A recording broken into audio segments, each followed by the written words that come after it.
왜 이제 장황하게 설명을 했냐면 이제 구인사의 소개를 할 예정인데 우리가 사찰이 어떻게 발전되어 왔는가에 대한 사전 설명을 하느라고 부족하게 설명했습니다.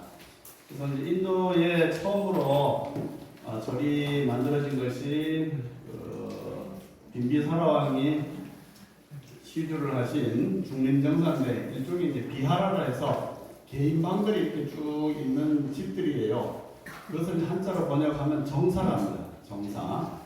그 다음에 이제 기원정사도 집들이 있는데 거기에 부처님이 계시는 향실, 단단루피를 비롯해서 부속 건물들이 많았기 때문에 그런 것을 이제 가라마, 스님들이 있는 가라마에서 승가람마라고 하는데 줄여서 우리가 이제 가람이라는 말이 붙여지게 되죠. 우리말로 번역하면 총림 같은 그런 것인데 대부분 인도에서는 평지이기 때문에 동서남북으로 들어가는 문들이 대부분 다 있었어요. 그런데 이제 중국으로 넘어오면서도 중국도 평지가 많으니까 또 주로 절을 지을 때는 중국에서는 또 유교와 도교를 바탕으로 하고 있기 때문에 유교적인 어떤 정각 배치는 군자는 남면을 한다. 북쪽을 등대고 남쪽을 향해서 집을 지어야지 양기를 많이 받기 때문에 북쪽은 음이고 남쪽은 양이다. 동쪽은 해가 뜨는 곳이기 때문에 양이 시작되는 곳이고 서쪽은 해가 지는 곳이기 때문에 음이 시작되는 곳이다. 그래서 문에 들어올 때도 동쪽으로 들어와서 양기를 받고 나가는 것은 기운이 빠져나가니까 서쪽으로 나가야 된다. 그 다음에 남자는 양이니까 오른쪽, 여자는 음이니까 남자는 왼쪽, 여자는 오른쪽, 남자 여 뭐 이런 식으로 홍동백서 하는 제사상이라든지 모든 것에 음양론들이 다 이제 적용이 됩니다. 그러다 보니까 중국 절이나 우리나라의 초기에 유교적 영향을 받은 절들은 남쪽을 향해서 가람이 배치가 되어 있고 그 중간에 큰 대문, 남대문이라는 즉 남쪽의 큰 대문을 통과해서 가슴이 쭉 들어오면 중문이 있어요. 중문을 통해서 회랑이 쭉 연결해서 회랑을 통해서 각 정각으로 이어지는 네모자 방식으로 가게 되는데 불국사 가보면 그렇게 되죠. 회랑을 쭉 통해서 다 들어가게 되지 않습니까? 그리고 아까 말씀드린 것처럼 회당에 남대문 들어오고 중문 들어오고 들어가면은 중간에 뭐가 있냐? 탑이 있고 뒤에 금당이 있고 그 뒤에 강당이 있고 뭐 이런 식으로 구조가 배치가 됐는데 조선 들어오면서 절들이 숙류옥불 정책과 유생들의 탄압에 의해서 시내에 있는 절들은 다 파괴되거나 다른 여러 가지 용도 전환을 강제적으로 당해서 시내 사찰이 다 없어지게 돼요. 그러다 보니까 다 폐사찰이 되면서 남은 사찰들은 산속으로 도망가거나 산속에 있는 절들만 남게 됩니다. 그래서 산속에 깊이 들어가서 스스로 밥을 해먹고 살다 보니까 각자 뭐 공양주 해라, 체주 해라 하면서 나눠서 분업으로 살게 되다 보니 스님들은 포교를 하고 절이 있어야지 중생들이 찾아오는데 그 절문이 어딘지 모르니까 아까는 조선 고려 때는 남문, 중문만 있으면 됐어요. 평지에 있으면 다 아는 곳이니까. 그런데 조선 들어오면서 가람 배치가 산지 가람형으로 바뀌면서 절이 있는지 모르니까 저 마을 입구에 거기다가 문 하나 세워놓고 일주문이 그 다음에 또 여기 뭐가 있는가 봐요 하다가 또 모르니까 한참 걸어가다가 없는가 봐요 해갖고 돌아갈만 하면 금강문 그러고 또 금강문 가다가 아유 한참 하다가 아직 뭐라 요즘 같은 차 타고 싶다 하지만 옛날에는 걸어가야 되잖아요. 그래갖고 금강문을 또 있으니까 뭐 있는가 벼 하면은 없어 하고 한참 가다 보니까 또 사천왕문 금강문에서는 이 뽑고 있잖아요. 이두박거든 UFC 남선수들처럼. 예, 그래서 사천왕문 오면은 이제 가볼이 그렇잖아요. 조금 급이 높은 장군들이거든. 그래서 사천왕문이 뜰고 사천왕문도 한참 올라가다가 없는가 벼 돌아갈만 하니까 불임문 또는 해탈문 딱 해서 또 꼬셔야 돼. 탈모 들어가는 데 누각이 들어오고 불당이 들어가는 구조. 즉 산속에 있으니까 중생들한테 안내해 주려고 문이 저 바깥에 가는 그런 구조로 만들어지게 되었다. 구인사도 마찬가지다. 문이 저 바깥에. 그래서 이대중용 스님은 앞으로 구인사의 문은 100짜리 주차장에 내려와야 된다 하셨거든요. 네, 그 말씀 하셨는데 지금은 아직 뭐 땅이라든가 여러 가지가 안 됐습니다. 일주면 거기 내려와야 돼요. 그러면 현재 있는 그 일주문은 뭐 부비문이라든지 아니면 뭐 금강문이라든지 이렇게 사찰문 위에 있으니까 뭐 금강문으로 바뀌어야 되겠죠.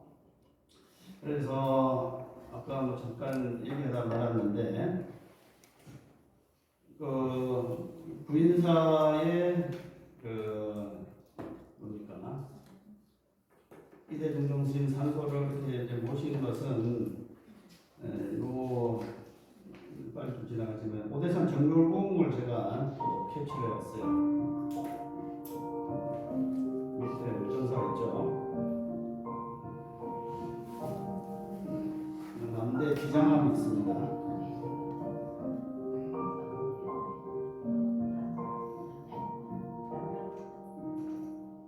오대산 사고지 조선왕조시고 여기는 상원사 있고 국대민락 서쪽에 연불암이 있고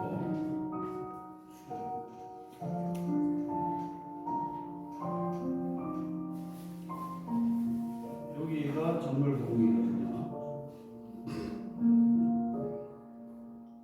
동대 관음암이 저쪽에 있습니다.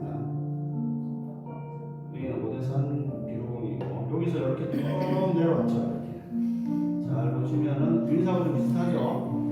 양쪽으로 포국이 이렇게 되어 있고 중출맥이 내려와서 여기 중대에 딱 혈자리를 맺은 곳에 자장율사가 살인을 여기다가 보셨습니다. 그래서 이대중용 스님께서는 조계종이 뭐 싸우고 말고 하더라도 그래도 발전하는 것은 조상산소를 잘 써서 그렇다.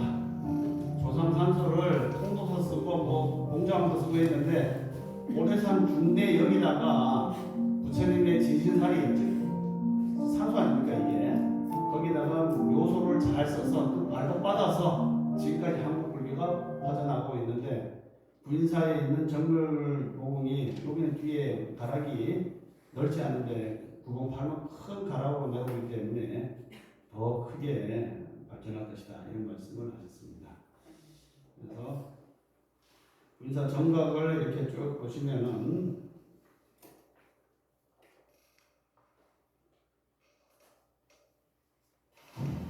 충청북도 단양 소백산 수리하고 아름다운 산세 속에 오롯이 자리 잡은 명아지 끊어진 천태종의 맥을 다시 잇는 도량터이다. 관세음보살의 현시로 낙점된 구인사가 있다. 3월 어디가 대조사님의 중창 이후 70년 일체 중생의 애탈 성불이 이루어진 부처님의 살아있는 가르침과 한국 천태종의 정신이 살아 숨쉬는 것 바로 대한불교 천태종의 역사가 시작된 것이다.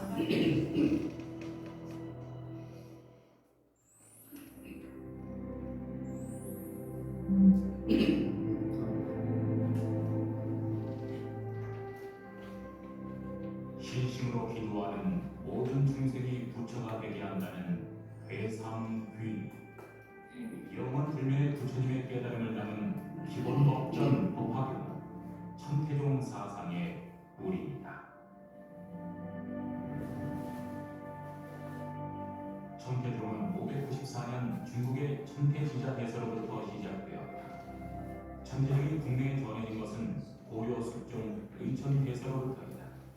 당시 혼란스러웠던 고려불교의 통합이라는 커다란 발언으로 출발 인문학수행이 바탕이 된 천태종은 새로운 불교 정신과 사상으로 타 중난을 아우르며 불교 대중화에 앞장섰지만 안타깝게도 조선시대에 이르러 그 맥이 끊기게 됐다. 천태종의 잃어버린 500년 역사와 정신을 고스란히 되살린 바로 천태종의 총동산 구인사다. 100만 평이 넘는 사찰부지 300만 천재 정도가 드나드는 대가로 국내 단일 사찰 중 가장 크게 성장했다. 무에서 유를 창조하며 스님의 가피로 현재의 모습을 이룬 부인산. 지금으로부터 약 70여 년 전 관세음보살의 현시가 있었던 연화지의 양지바른 작은 본막에서 시작되었다. 깨달은 모두 부처가 될 수 있다는 구세제중의 천태종의 정신을 이어받은 부인사의 역사는 상월 원각 대조사님의 깨달음의 역사와 맞닿아있다.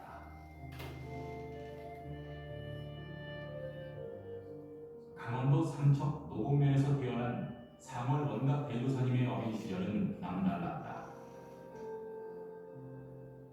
두뇌가 총명하고 자질이 뛰어났던 스님은 일찍이 사서 삼경을 통달하였고 15세 되던 해에 크게 발심하여 바람 하나만을 짊어지고 고려인 고향을 떠나 구도의 길로 들어서게 된다.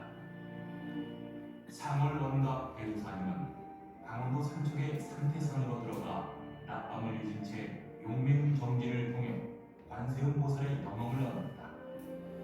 진리를 향한 끊임없는 수행은 한국을 떠나 멀리 중국으로 이어졌다. 중국의 관음경지인 부타산과 천태중의 개창지인 천태산 참배를 하고 수양대가 세운 국청사를 찾아 큰 스님들을 만나 법담을 나누며 관세음보살 대각의 영어를 세우셨다. 1936년 스님은 관음신앙과 천태종지의 서원을 품고 한국으로 돌아와 그동안 쌓아온 법력을 통해 오로지 중생구제에 힘쓰겠다는 큰 뜻에 강원도와 소백산을 중심으로 도량을 삼아 민중을 제도하셨다. 1945년 이후 천태의 성지가 될 곳으로 충북 단양군 영춘면 백자리 소백산 앞 영화지로 정하고 3월에 초암을 넓어내고 5월 단후에 낙성하니 오늘날 부인사 5층 대법당이 세워진 이 자리였다. 그리고 세수리 왕래를 끊고 수행이만 전다. 끊임없이 불태전의 정진을 거듭하였다. 마침내 1951년 음력 12월 28일 한마음을 움직이지 않으면 마법이 이려하다는 오묘한 경주와 무상 배두의 깨달음을 얻게 된다.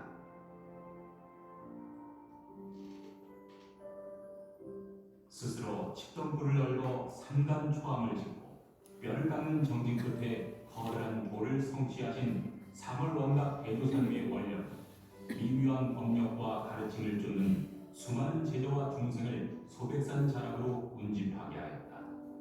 뿐만 아니라 이 땅의 불교를 뿌리부터 튼튼하게 재건하기 위해 중생 구제행의 소원을 담은 천태중의 종단과 총군단을 건립했다. 계율과 참선 방법, 일상의 생활 방식까지 아우르는 수행체계는 철저히 대중의 사상을 하나로 관통시켰다. 상월 원각 대조사님의 원력은 더 많은 대중에게 불법을 전파하기 위한 건축 불사로 이어졌다. 스님의 구상 아래 도로와 건축들이 새롭게 자리를 잡게 되었고 신부들의 왕래가 용이하도록 도로가 정비되었고 도량들이 들어섰다.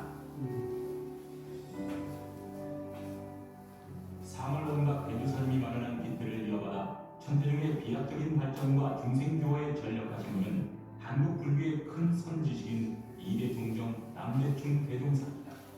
대충 대종사님은 부인사의 중참불사를 비롯하여 전국 70여 사찰을 건립하여 누구나 쉽게 불법에 귀의할 수 있도록 대가비를 베푸시며 이 땅에 대중불교를 실천하셨다.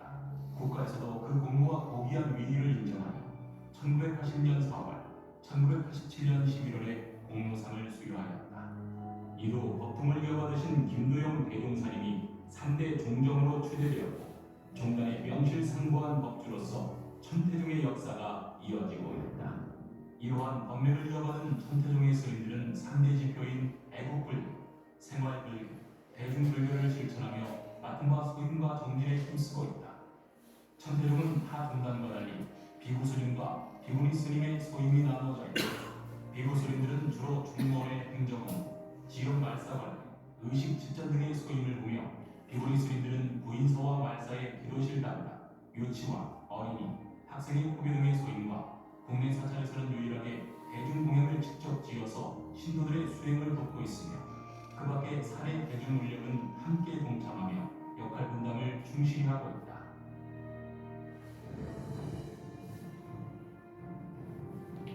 사물원각 대조사님의 원력과 법력으로 부처님의 영험함으로 신비로운 기도처가 되어온 구인사.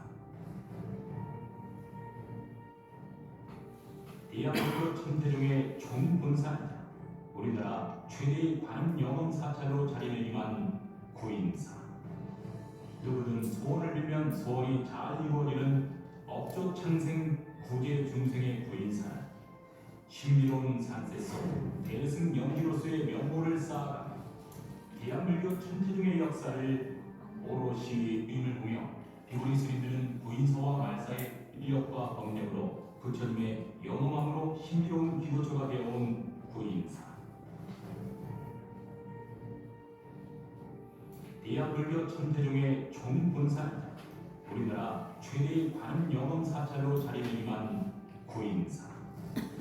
누구든 소원을 빌면 소원이 잘 이루어지는 업조 창생 구제 중생의 구인사는 신비로운 산세 속 대승 연기로서의 명보를 쌓아가며 대한불교 천태종의 역사를 오롯이 이어가고 있다.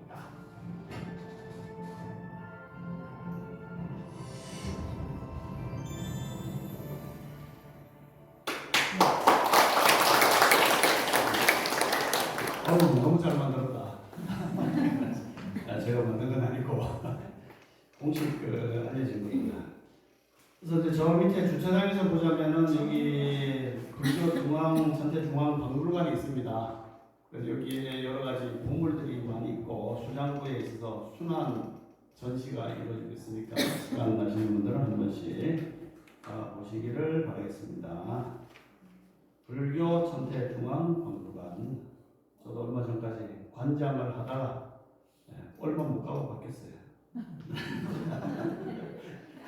그래서 그러니까 뭐 몇 개월 해도 관장은 관장 아닙니까?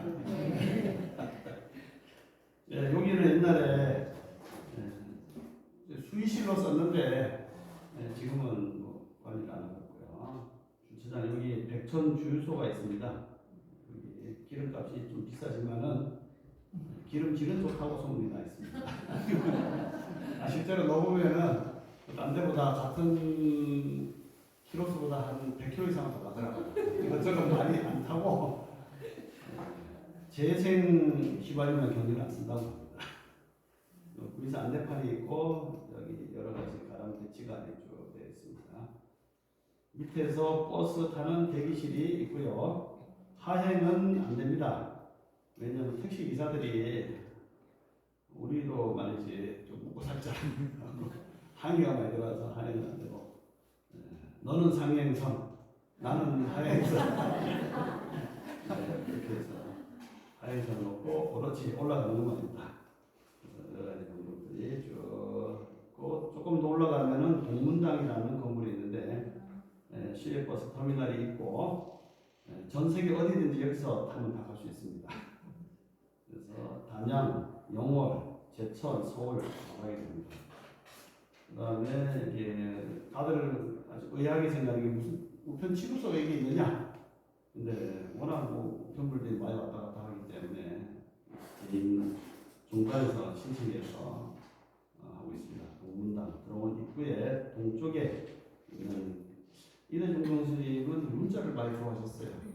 우리 종단이 이제 교종 선종인데 교와 선을 함께 아우른다고 합니다. 그래서 경전의 가르침과 물리도 알아야 되고 선 충족하기 때문에 먼저 좀 공부를 해라 해서 문자를 붙여서 동문당이라고 이름을 붙였습니다. 그래서 여기는 기사님들이라든가 대기업들이 있고 차 버스 타는 데가 이렇게 되어 있습니다. 여기서 조금 위쪽으로 올라가면은 여기 대조사님의 비각이 있습니다. 여기 보면은 대조사님의 여러 가지 그 업적을 적어놓은 비각들이 여기 이제 전태종 상호령호 대조사 비에서 이제까지 문사를 창조하게 된 이유에 대해서 적어놨습니다. 조금 더 올라가면은 아까 보셨던 것처럼 대조사님의 보고가 있습니다. 실상은 무상이고 요법은 무생이며 연하는 무효입니다. 많이 들어보셨죠? 그래서 거기에 대한 의미는 각자 다른 시간에 공부해 보시기 바랍니다. 참된 모습은 어떤 형상을 가지고 있는 것이 아니고 참된 법은 뭐 나고 태어나고 하는 것이 아니고 본래 그대로다. 연하는 참된 깨달음의 결과는 이루지 않는다. 그래서 무상으로 본체를 삼고 태어나고 사라지는 것 없는 것을 안주해서 물들지 않는 것으로 생활하면 그것이 무상도리를 이루고 해탈을 이룬 것이며 무한 생명을 구현하는 길이기 때문에 일심 우리 이런 한 마음이 늘 오염되지 않고 물들지 않으면 가는 곳마다 그런 부처님의 참된 세계가 드러나고 있으니까 내 마음을 좀 잘 닦고 자기의 진심을 봐라 하는 내용이 적혀 있습니다. 아까 말씀드린 대로 일주문이죠. 이 문이 두 개인데 기둥이 두 개인데 왜 일주 기둥 숫자 하나로 썼느냐? 집을 지으려면은 기둥이 하나, 둘, 셋, 네 개 있어야지 기본적으로 되잖아요. 그래서 이쪽으로 하면은 기둥이 하나밖에 없고 이쪽은 아예 없다는 거예요. 그러니까 그래서 일주다, 나란히 있다. 저쪽에 있으면은 사주가 돼야 되는데 그래서 옆으로 봤을 때 한 줄만 있지. 그 나머지 두 개가 더 있어줘야지 네 기둥이 집이 되는데 그렇지 않잖아요. 그래서 한 마음을 닦아라. 중생 세계와 또 청정한 성스러운 세계가 둘이 아니니 한 마음으로 마음을 잘 단돌이 해라 해서 일주문이고 일주문에 이제 보통 들어가면 주련이 붙어 있는데 입차문배 이 문에 들어오는 자는 막존 지혜 알고 뭐 자기가 무엇을 이해했다는 생각을 내지 말아라. 중생 세계 속에서는 이런저런 지식이 필요하지만은 이 성스러운 세계에 들어오면은 그런 지식을 넘어선 지혜를 닦아야 되기 때문에 아르마니를 내지 말아라. 그런 주련이 여기는 없습니다. 다른 곳에 가보면은 그런 주련들이 걸려있죠. 근데 이 일주문이 불완전한 집이기 때문에 가끔씩 이게 앞으로 오거나 뒤로 갈 수가 있어요. 그래서 일주문 여기라고 하나로 이렇게 돼야 되는데 앞에도 받치고 뒤에도 받치는 보조 기둥들을 세우기도 합니다. 그래서 앞에도 좀 세워놨죠. 불완전 집이 이게 기둥이 좀 안 맞거나 하면은 무너질 수도 있으니까 할 수 없이 보조 기둥 같은 걸 이렇게 세우게 됐습니다. 보통 절에 들어가면 일주문에다가 그 절이 대부분 산에 있으니까 산 이름을 적고 그다음에 절 이름을 적거나 또는 거기다가 뭐 해동 제일강 뭐 해인사 뭐 한다든지 선종대 본찰 뭐 통도사 뭐 이런 식으로 이름을 붙이는 것이 여기에 쓰게 되죠. 그래서 일단은 보통 당대에 아주 이름 있는 사람이 이 편액을 걸게 됩니다. 일반 사람보다도 좀 잘 쓰는 사람. 여기는 김충현이라는 사람이 썼네요. 그래서 일주문을 지나서 쭉 올라오면은 요 건물이 보이는데 요 건물은 관성당이라고 하는 건물입니다. 관성당. 관성당 한자가 뭔가 하고 살펴봤더니 골관자, 성품, 성자, 집당자. 그래서 성품을 자기의 본래의 성품은 생하거나 멸함이 없는 청정한 공한 마음, 그 마음을 관해라. 아까 부문당에서는 글문자를 썼었죠. 공부 좀 해라, 공부 좀 경전 좀 공부해라. 공부해서 어느 정도 닦아지면은 네 마음을 좀 관해봐라. 그래서 성품을 관하는 집이다. 그래서 관성당이고 이 관성당 밑에는 뭐가 있느냐? 여기 보면 템플 스테이가 있습니다. 템플 여기서 하루에 저기 5만 원 먹고 자고 또 여러 가지 사람 마시고 하는데 템플 스테이 접수를 하게 되면은 기본의 수입을 하고 담당자 법사가 나서서 쭉 안내해주고 1박 2일 또는 2박 3일도 이렇게 자율방임형이 있고 또 거기에 프로그램에 따라서 하는 두 가지 종류가 있습니다. 음향각은 손님들이 오거나 하면은 집인들 오면 여기서 아주 응당, 아주 향기 나는 음식으로 대접한다. 해서 응향각이라는 건물이 1층에 이렇게 있습니다.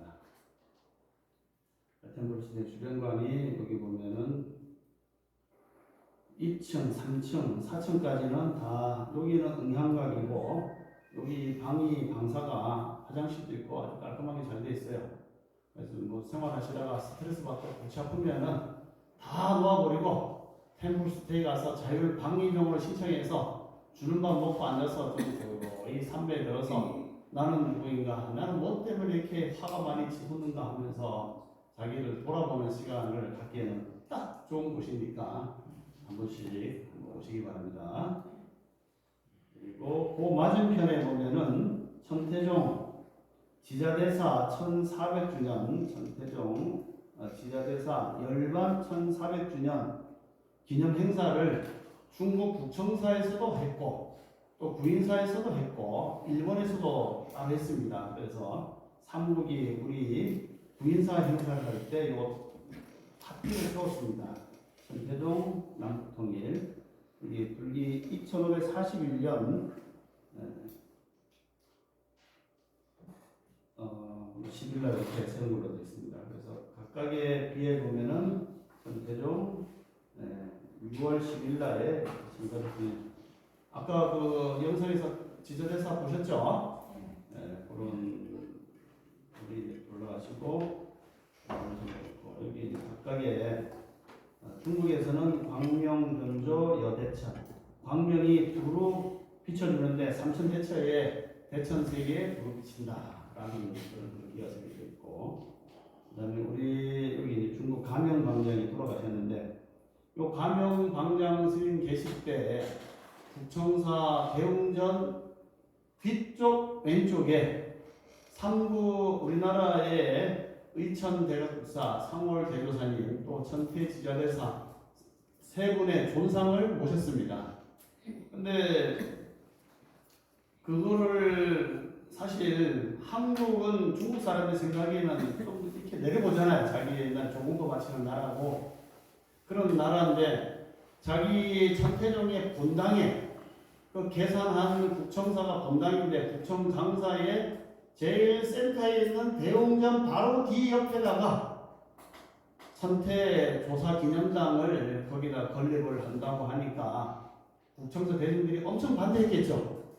마치 우리 구인사 설법보전 뒤에다가 일본 스님의 존상을 모시겠다 하면은 우리 스님들이 좋아 어서 모셔봐 이렇게 하겠습니까?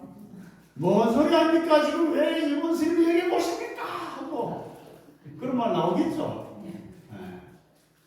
안 됩니다. 이게 조계종에서 보니까 조계종의 종조가 해능 스님이잖아요. 이제 문화로 내려오긴 했지만은 조계 선종의 본당이 해능 스님이고 중국의 광동성의 남아선사 거기에다가 조계종의 종종스님을 모시겠다 하면 그쪽에서 허락해 주겠습니까?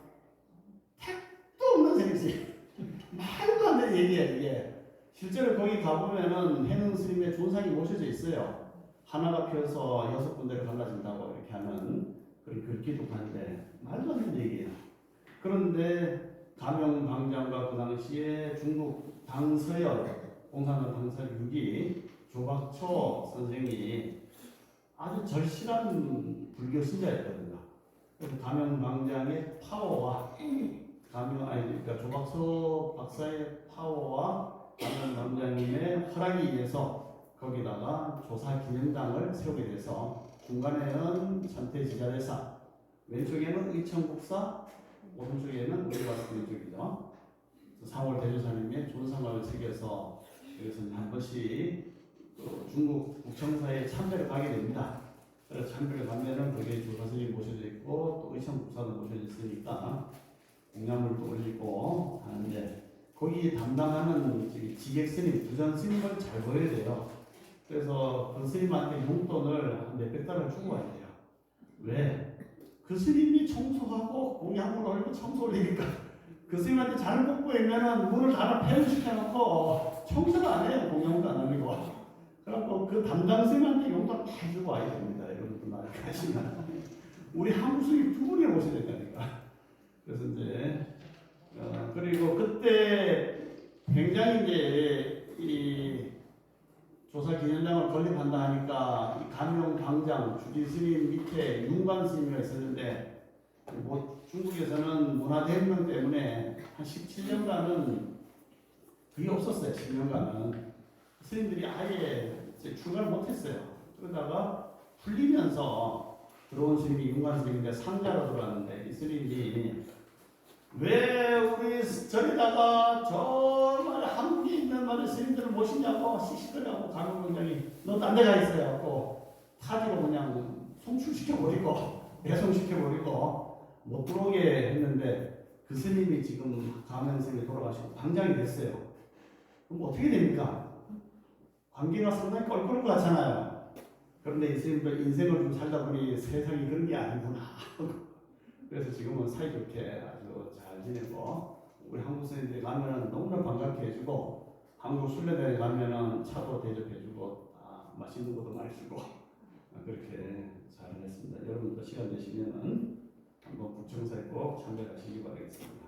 지난해 7월에 저희가 주지 스님 모시고 국정사에 다녀오셨어요? 나왔습니다. 참 잘하셨습니다. 예, 저기에 보면 천상공집 해가지고 네. 직접 저 희우도 저한테 청계의 상소로 오이시 네네 저한테 주셔가지고 공집해라. 맥자고 해놨습니다. 윤관 선생님이 주신 거예요. 네네 그렇습니다. 이게 좋다니까 사이가. 옛날에는 씩씩거리고 네, 아주 선생님 왜 우리 스님을 말이야 이럽니까 하고 막 그랬습니다. 그래서 삼국이 아주 있는데 이렇게 삼국 불교도가 모인 것은 천태종밖에 없습니다. 중국의 선종도 거의 사실 없고 우리나라 또 일본의 조동정도 교류가 없어요. 근데 천태종만이 삼국 보평대에서 항상 만나서 하고 있으니까 참 좋은 일이죠. 그래서 우리 근스님께서는 천태일승 법이 세계 도구토를 이루기를 바란다 하는 내용을 적었고 또 일본 스님은 망기리타 자비지극 자기를 잊어버리고 남을 이롭게 하면은 그런 자비심으로 지극해야 된다. 그런 마음이 아주 끝까지 가듯이 그런 마음을 가지고 살아야 된다라는 그런 것이 대승정 스님이 이렇게 적어놨죠.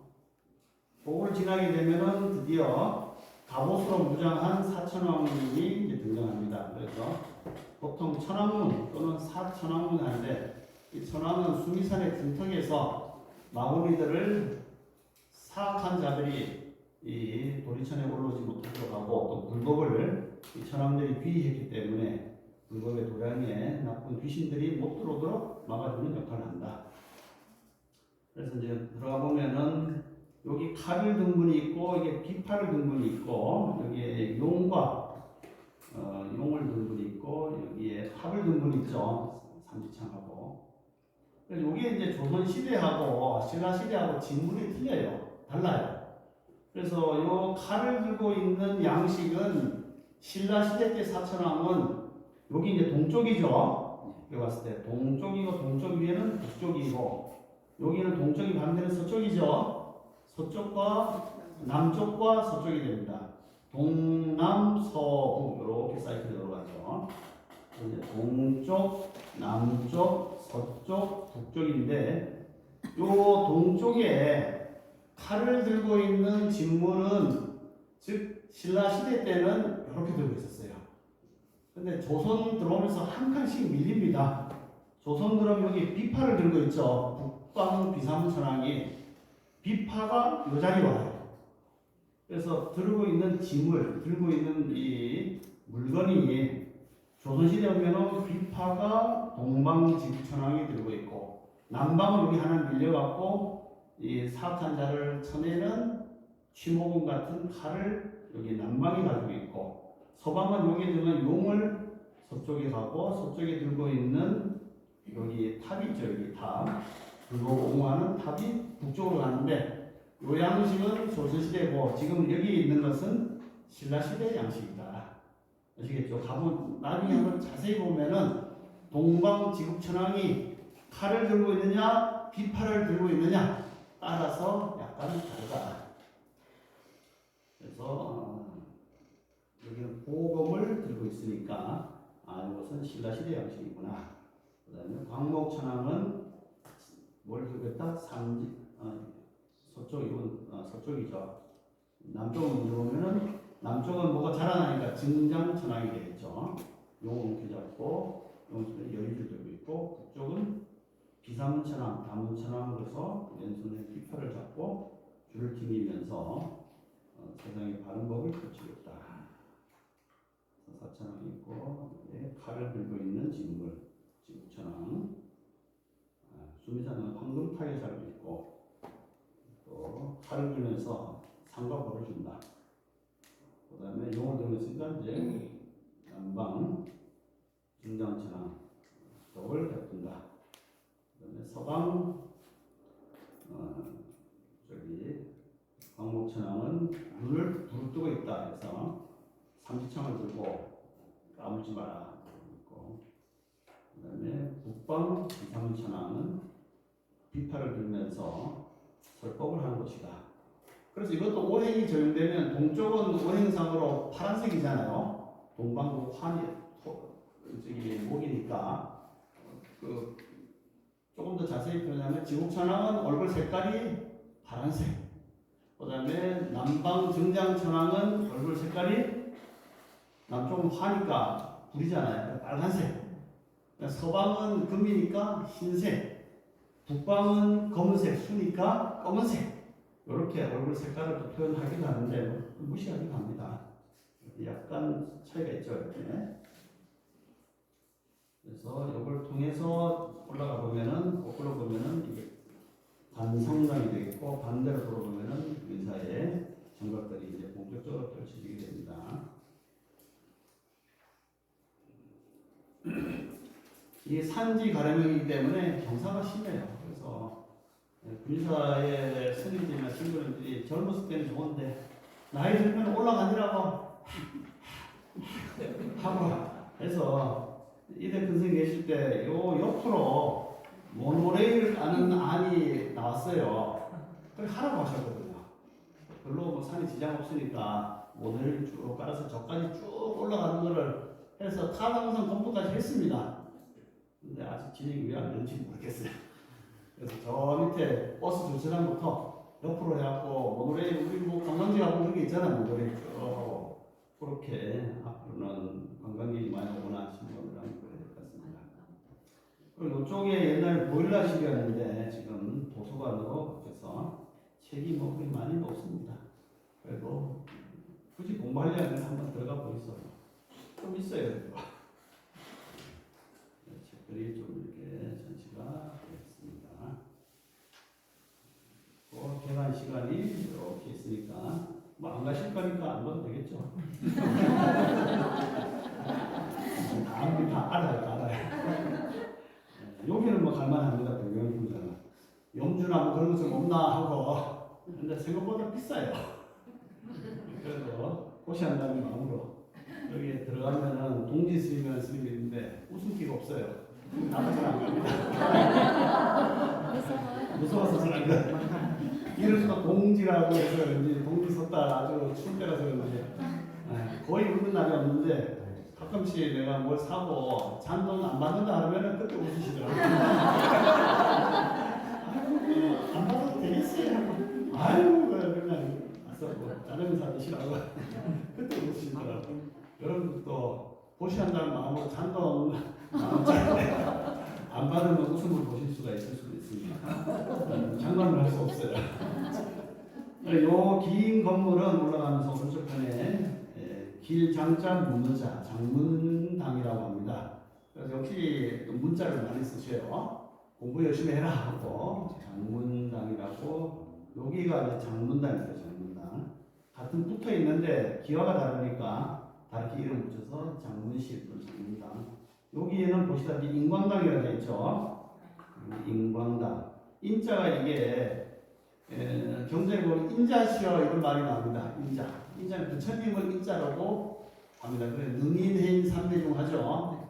양창기에 보면 저기 법성기에 보면은 능인이 바로 뭐 능인선어 속에 있잖아요. 부처님을 능인이라고 부릅니다. 아주 인자시여 걸어가시는 분이다 해서 능인이라 하는데 여기서도 능인 즉 인자가 부처님이 광명을 바라는 그런 초소다. 그래서 인광락으로 이름을 이렇게 붙였고, 장문식은 길장자 문무자 공부가 점점 늘어나고 또 경전을 열심히 공부해라 이런 뜻인 것 같습니다.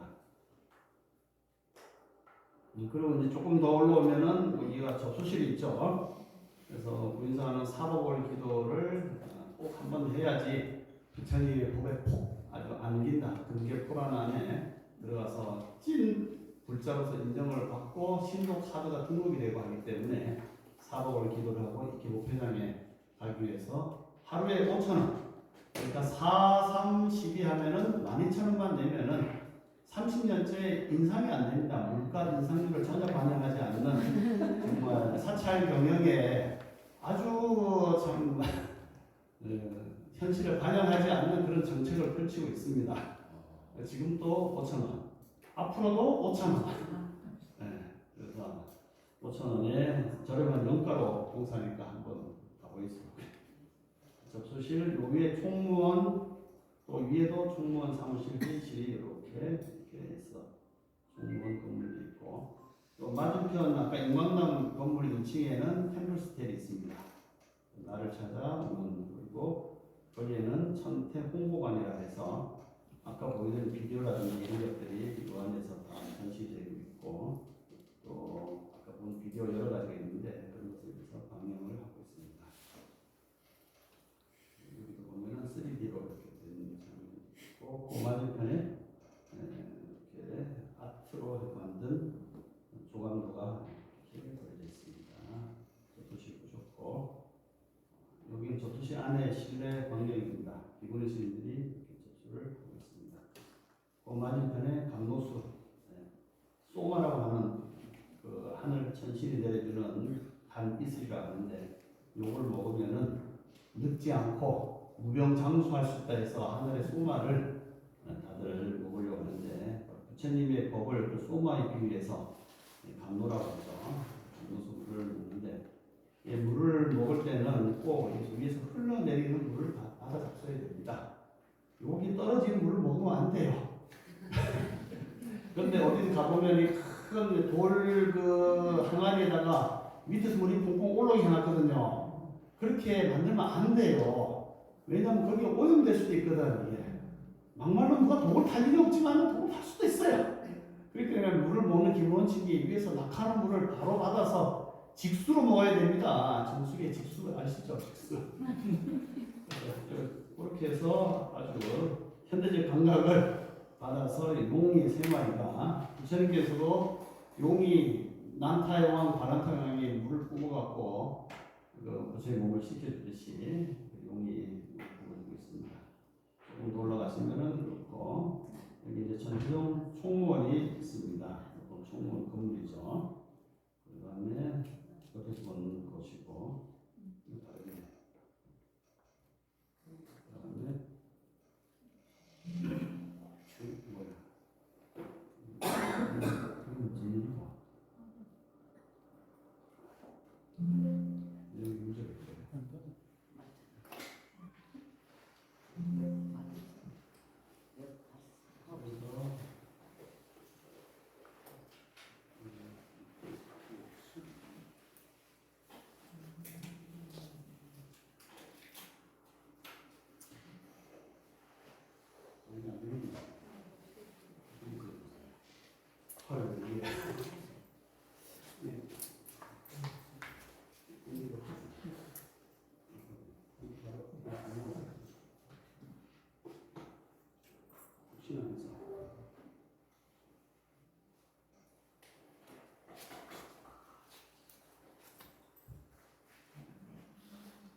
네, 그래서 조금 더 올라가면은 이제 범종각이 있습니다. 범자가 범천에 울리는 소리라 해서 여기도 하고, 범자가 아주 맑고 깨끗한 그런 범이라는 뜻이죠. 그래서 범종각 또는 범종루인데, 루 하면은 이게 루각이 2층 이상을 루로 합니다. 1층은 그냥 각이라 하는데 다 합해갖고 뭐 각이라 하기도 하는데, 밑에는 종이 있고 위에는 음탕 모고, 그 다음에 복고 이런 것이 있죠. 그래서 여기에 보이는 범종각은 일본의 어떤 사업가가 36년 일제에 치아 속에서 우리가 한국 사람들을 너무 많이 괴롭혔다고 참여하는 마음으로 시주를 하는 종이에요, 이게. 그래서 이 종이 참 보면은 일본 사람이 시주한 종인데 역사적으로 좀 의미가 있죠. 그래서 종이 이렇게 있고요. 그다음에 이제 종을 보면 요 위에 용이 있죠. 예, 그 용이 한 마리, 외국에서는 중국에는 두 마리가 있는데 요 용이 문무대왕이 호국령이 됐다 그런 설명인데 이 그러니까 용의 용두라는데 용두가 용의 머리고 용은 뭡니까? 용의 몸통이 되는 거죠 이게. 그러니까 몸통에 용 대가리에 딱 걸려 있고 여기 몸통이에요 이게. 모양이 몸통인데 이 용이 이렇게 걸려 있어서 있는 용이 싫어하는 게 딱 하나가 있대요. 그게 바닷속에 용도 물에 살잖아요. 그런데 물에 사는 용이 제일 싫어하는 게 고래를 싫어한답니다. 왜냐하면 이 고래가 와서 옆구리를 콕 찌른대. 그러면은 너무 배돼지가 아프대요. 그런데 그 배돼지가 아프면서 나는 소리가 붕 이렇게 소리가 난대요. 그러니까 사람들이 그걸 이용해서 배돼지를 자꾸 괴롭히는 거예요. 그러면 붕 하고 난대요. 그래서 여기 보이는 요거 있죠. 요게 지금은 이렇게 일자로 만들어 놨는데 조금 잘된 데 가보면은 여기가 고래 모양으로 만들어졌어요. 이게. 당목이라는데 고래 모양이 있어서 요걸로 여기에 당판을 즉 여기 대가리니까 여기 멧돼지잖아요. 멧돼지를 자꾸 용 가서 깨우는 거라. 땅 치면은 하는데 그게 뽕 하고 나는데 너무 소리가 좋대. 그래서 아침마다 아침에 28번 저녁에 33번 이렇게 쳐서 내는 소리다 하는 것이 정설인데 이게 제가 맞는 얘기 아니고 이게 당목이고 포래라는 거예요. 포래. 고래 포자에다가 포래가 나는 소리라 이거죠.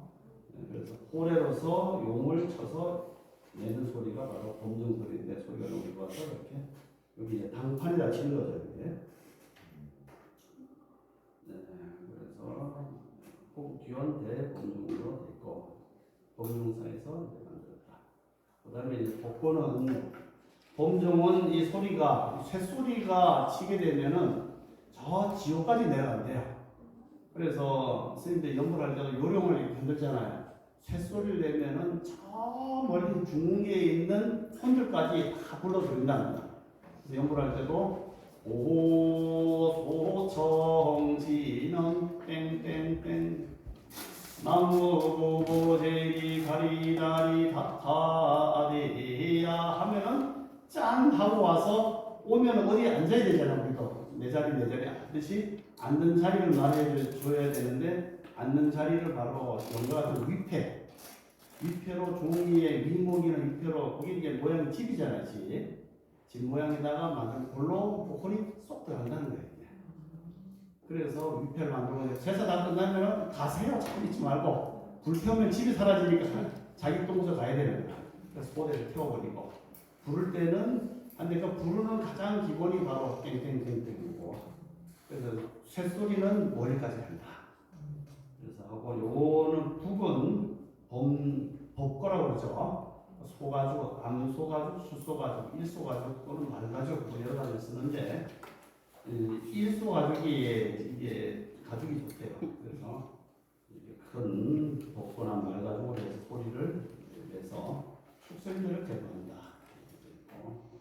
또 여기 보면은 목어 있죠. 목어는 이게 목탁이에요. 이게 실내에 들어오면 목탁이고 바깥에 오면 목어로 하는데 그리고 옛날에 뭐 게으른 제자가 공부를 안 하고 맨날 그냥 놀기만 하다가 나중에 목숨 많아서 죽어서 물고기 되는데 물고기가 너무 커서 위에 나무가 자라나서 고통받고 있는데 스승이 지나가다가 보고 그래서 나무를 베주고 해탈시켜줘서 물고기처럼 너를 깨어서 살아라 해서 물고기의 배를 가르고 여기다가 소리를 땅땅 따다다다다다 땅땅 따라라라 땅 이렇게 세 번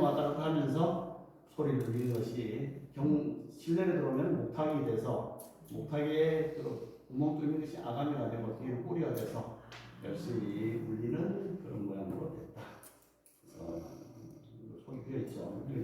여기서부터 아침에는 여기서부터 땅땅땅땅 따라라라 따라라라 따라라라 따라라라 하고 3번, 저녁에는 여기서부터 따라라라 따라라라 이렇게 하고 이렇게 하는 걸로 됐죠. 그 다음에 이제 음파는 이제 구름 모양으로 되어 있으니까 구멍에 있는 조류라든가 동생들 이렇게 그렇게 해서 주변에 여러 가지 테마들, 벽화들이 걸려 있습니다. 그래서 여기가 설법고전 들어오면은 80년도에 이대근 스님께서 세우신 그거고, 여기에는 중간에 석가모니 부처님, 또 뒤에는 이게 부처님들의 테마가 목테마가 있어요. 3세 부처님이 뒤에 모셔져 있습니다.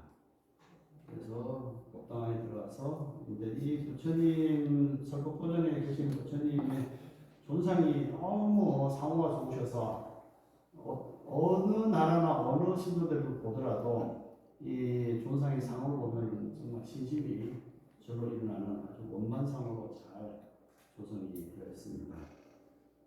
여기는 신중이 모셨고 반대편에는 지장보살이 만봉스님이라는 스님이 만들었는데 최초의 만봉스님이 이렇게 좀 묵채색으로 했는데 얼마 전에 여기다가 개봉을 해서 만봉스님의 그림이 살짝 조금 덜 보이게 되는 좀 아쉽습니다만 만봉스님의 작품입니다.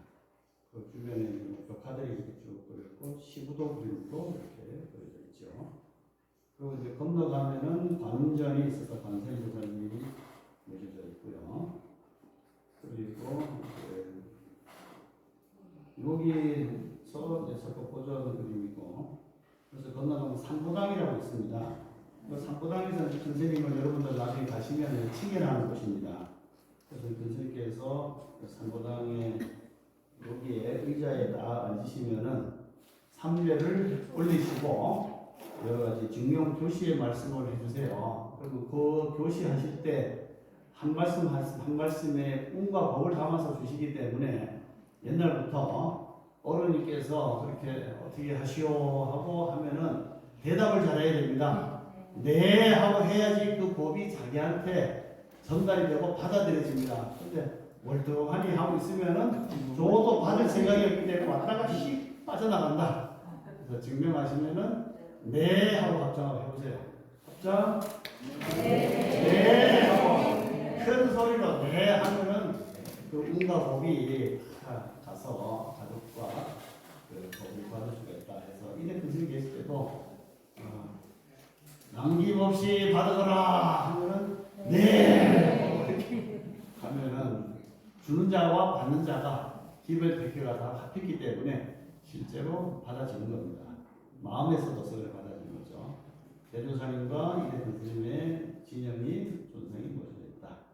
그리고 이제 광고실에서는 마당입니다. 여기서 여기서 뭐 여러 가지 공양물들을 올리고 교수님한테 공양 대접하는 곳이기도 하고, 스님들을 공양하는 것은 고향당 향기가 복도에 맞게끔 있는 곳이다. 그래서 고향당으로 있고요. 그 다음에 향적당이라고 우리 일반 신도들이 드시는 곳이 있죠. 이 향적당은 유마경에 보면 향적 세계가 있어요. 무수보살과 여러 보살들이 이제 많은 유마보살과 대화를 한 다음에 배가 고프니까 저 위쪽에 향적 세계인데 거기서는 향기가 쌓여 있는 곳인데 그 향기에서 만들어진 음식을 가져와서 그 유마해상의 사람들한테 대접을 하는 장면입니다. 그래서 음식으로는 향적 세계에 있는 음식이 최고다. 그래서 대부분의 사찰의 대중 공양당은 대부분 향적당이라 이름을 붙이게 됩니다. 우리 사찰도 마찬가지죠. 그렇게 해서 이제 밑에서 음식을 공양을 만들어서 하고, 여기 가면은 이대근 스님 여기서 이제 공부를 많이 했는데 설선당, 선을 설하는 곳이다. 그래서 스님들이 공부하는 곳이고 신도들도 공부하는 곳이고, 설선당을 지나서 조금 놀러 가면은 이제 판도함이 있습니다. 여기 판도함 건물인데 이제 어느 정도 공부가 되면 도를 판별하는 겁니다. 공부 잘했나 못했나 하고 도를 판단해서 공부 잘 못했으면은 빠꾸 해서 좀 더 공부하라고 하는 한도함이 있고, 그 위로 올라가면은 그만하라고 그럽니다. 네. 그래서 이제 그 위에 올라가면은 여기가 이제 판도암입니다. 도를 판도라는 거. 그래서 거기서 엘리베이터를 타든지 걸어 올라가면은 대조사선 마당이 나옵니다. 아주 전망이 잘 돼 있죠. 그래서 여기는 광명전이라고 해서 광명이 펼쳐지는 곳이고, 올라가면은 법업탑이 있고 법보등이 있고, 여기 대조사님의 정각이 이렇게 뭉쳐져 있습니다. 이게 밀적금강, 나라연금강이 양쪽에 지키고 있고, 이 모습이 김제 금산사의 미륵전에 가보면 이렇게 바깥에서는 3층인데 안에서는 하나로 모셔져 있는 그런 건물인데, 초대 종령 스님의 존상을 모셔놨습니다. 존상을 모시니까 한동안 타종관에서 무슨 그 조사 한국 스님의 존상을 모시냐고 그렇게 막 비난을 많이 했어요. 그 우상 숭배 같은 막 그런 얘기를 하면서 했는데, 문호가 개방되고 중국 가서 중국 선종 육조를 다 다니면서 보니까 다 조상이 모셔져 있거든. 해능 스님의 존상부터 육조 스님들이 닮아 조상 다 모셔졌어요. 그걸 보고 입이 쑥. 성철 스님 저기 행사 합천에 가보면은 그게 그 성철 조상 모셔놨잖아요. 그래서 존상을 모셔진 사람들이 보고 거룩한 마음을 일으키고 신심이 나기 때문에, 불상도 그렇게 해서 다 만들어진 거기 때문에 어떤 사람은 이 존상을 보면서 약간 거부감을 느끼는 사람도 없지 않아 있는데, 중생은 그래도 눈에 뭐가 보여야지 그분에 있어서 경배의 마음이 생기기 때문에 존상을 모셔서 예경을 드리고 있습니다. 이렇게 해서 이제 구인사에 여러 가지 정각들을 짧은 시간에 많이 살펴봤죠? 네. 기억이 잘 나시죠? 네, 좋습니다. 오늘 급하게 구인사의 전체적인 조망과 이제 정각들을 알아봤습니다. 다음에 구인사 가시면 오늘 설명해 드린 대로 하나씩 내용 음미하시면서 잘 참배하시고, 또 사바오 기도 한번 꼭 하셔서 경계 토란의 품속에 콕 들어가서 나쁜 복장 소멸하고 또 좋은 소원 다 이루시기를 바라면서 마치겠습니다.